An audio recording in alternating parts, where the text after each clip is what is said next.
Hello guys, मैं आपकी राज का एक सुंदर सा विदाई गीत लाई हूँ। जब राजा जनक जी सीता जी को विदा जी कर रहे थे तो उस समय सुनैना के दिल से क्या गुजर रही थी।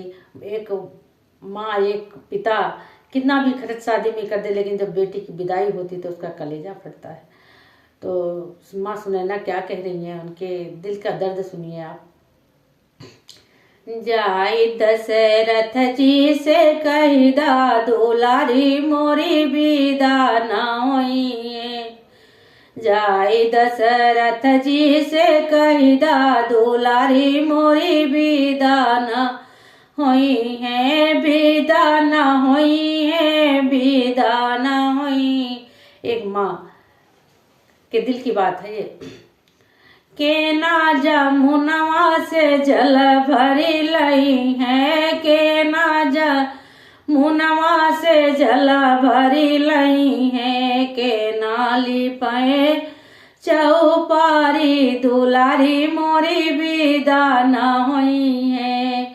जाई दशरथ जी से कहिदा, दुलारी मोरी विदा न होई है, के ना फुलवरिया से फूला चुनी लाई है, के ना भरे फूल डाली, दुलारी मोरी विदा न होई है।